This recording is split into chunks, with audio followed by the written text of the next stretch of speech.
From Studio 1A in Tampa, Florida, comes a talk show that really feels your pain and tells you like it is. We love America and all that freedom-loving Americans want to protect. Live from coast to coast and on your radio, it's For the People with Keith Allen. We'll help you survive this thing called life. We're for the people. Whatever your source of stress or strife, for the people is there. Well, hello, Mr. and Mrs. America. I am Keith Allen, and proudly welcoming you to this Wednesday's edition of For the People. Back from the holidays, it's July 5th, 2017. I have been here all along. It is you, some of you, that have been able to listen. But remember, if you've missed a show, just even one show For the People, you've missed a lot. But the good news is we archive them on podcast on our website at forthepeopleshow.com. And we don't charge for the broadcast. We just ask for a donation. That's it, because we're listener-supported. A lot of talk shows, you have to become a member for a certain amount. We don't put the amount on there. We just basically say that it's available for you. It's kind of a nice thing. So maybe one day we do that. But so far, the last 2 years or so, we've kept it free for you. This is a family show, as most of you know. We try to keep it family-friendly for the most part, because we know the kids are there. I've been trying to eat healthy. Some of you do that, and it's something that I've been trying to do a lot more of. I cycle a lot, try to stay in shape. So this morning, I'm making my coffee, feeling good after doing my 16 and a half miles.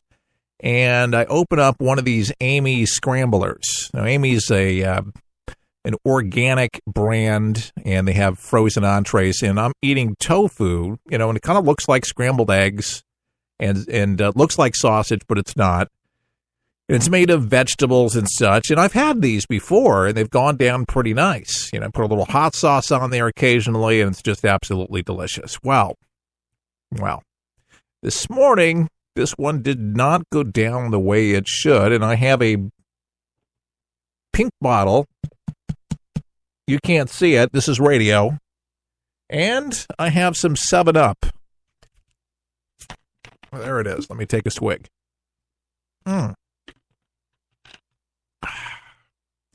This doesn't happen very often, but thank God for Pepto-Bismol, as you can imagine. So anyways, we're going to try to fare through the broadcast. I know that's TMI, but I just said that this was a family program. And listen, if I can't share these things then with you, then who else can I share it with? All right, so we're human, after all.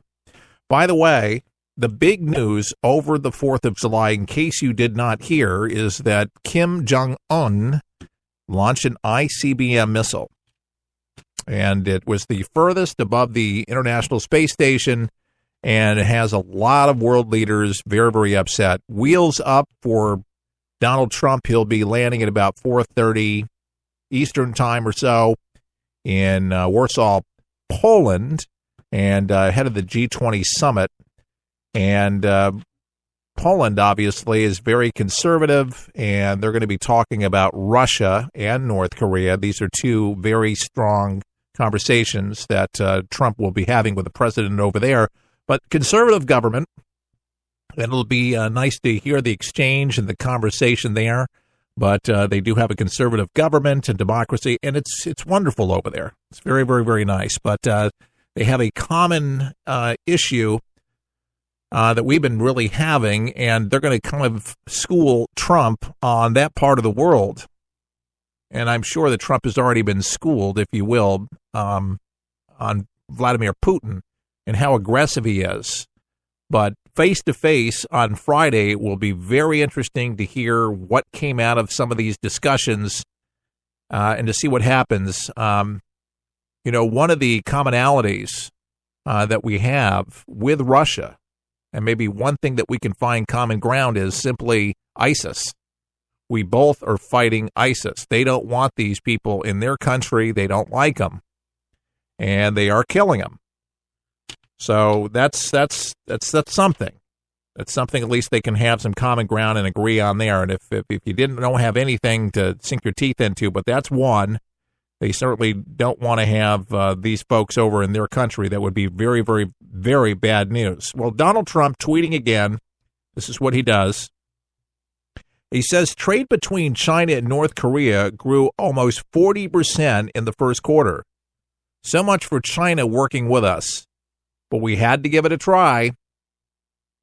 Not a good thing, folks, that China is deciding to do this. I've just kind of got this feeling in my gut that we're going to have to really crack the whip on trade with China, and not just for North Korea, but with us. And with the return of the American factories and American worker going back to work and finding work, I don't think we should be relying upon China so much anymore. Now, our politicians for years have been selling us out. The GATT and NAFTA trade really locked us into a lot of steep contracts, but we can get out of them. One big problem, though, with all of that is that our debt, a lot of our debt is attached to China. It'll be very interesting to see how we navigate those waters. But there's deals that have been made, and a lot of these have just been quite bad for a country and affects national security. But obviously China, a great superpower, great, enormous country. We certainly need to be able to work with them, and hopefully we'll be able to do so. But as far as North Korea goes, this ICBM business is not good business at all.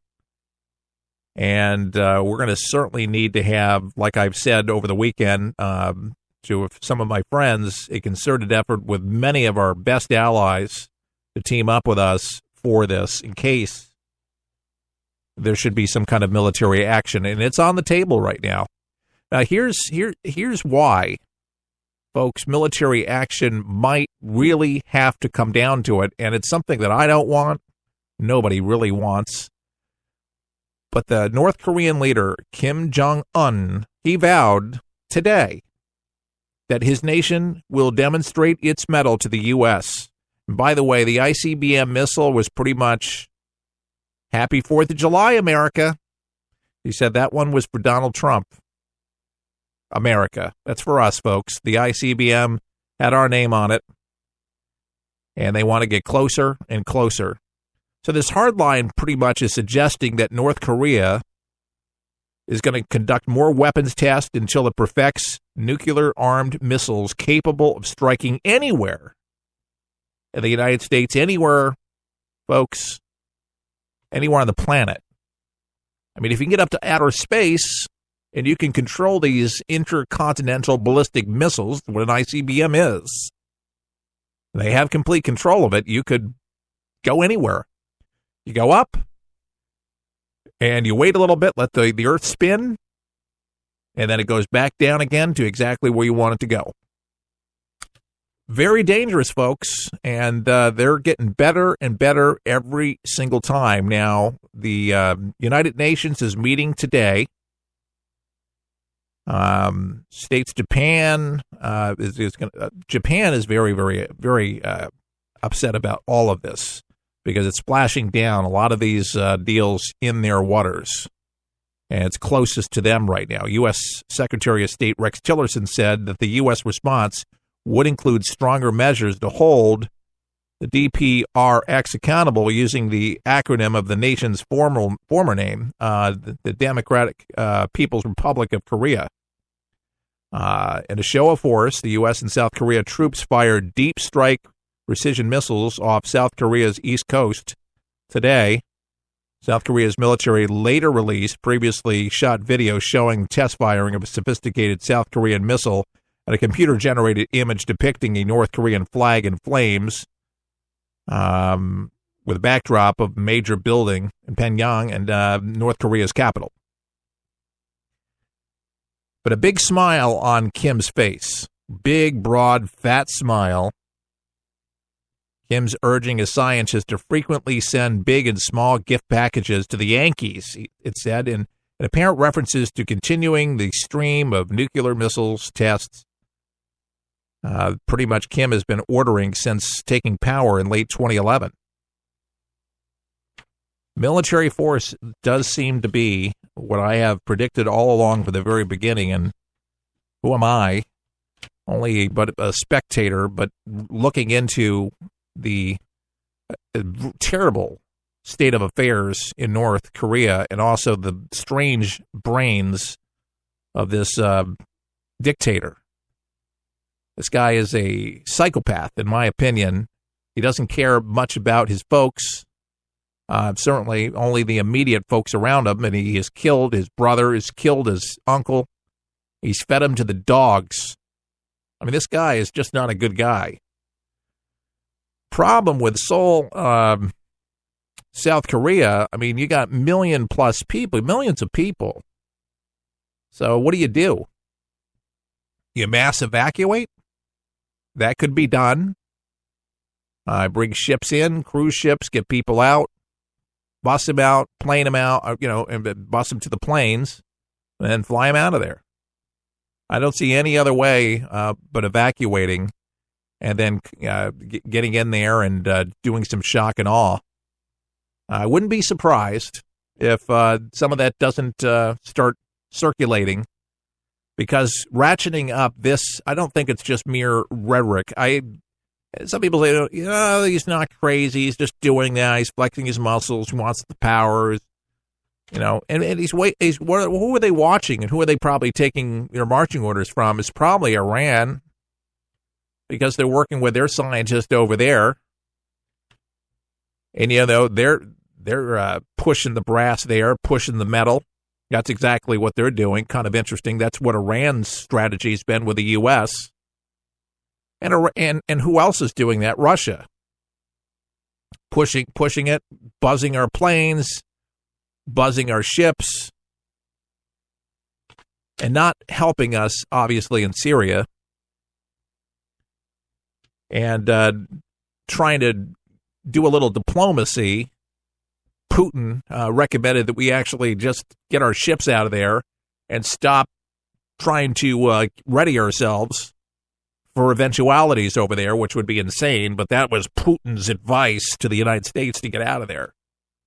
Because, in his opinion, we're exacerbating the situation. Listen, Barack Obama, with his policy, he kept on launching these things and launching them, and nobody did anything. And now, people are taking the threat seriously. Why? Because he's improving. Why? Because he could strike the mainland of the United States. Right now, Alaska, but it could be the West Coast. It could be anywhere. Like I said, if you can go up, and it's an ICBM, you can control that missile, and you can go anywhere on the planet. Anywhere. It's pretty sharp technology. And that was their first, and it's a reason, folks, to be very concerned. And I've said this summer that things would really start heating up, and just from folks that I've talked to that work SETCOM and off the record completely, I might say.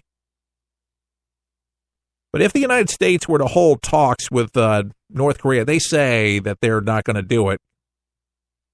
But if the United States were to hold talks with a North Korea capable of attacking the entire U.S. mainland with nuclear weapons, those negotiations would be like armed reduction talks. Okay? North Korea already has a reliable arsenal of shorter-range missiles, and it's thought to have a smaller number of atomic bombs.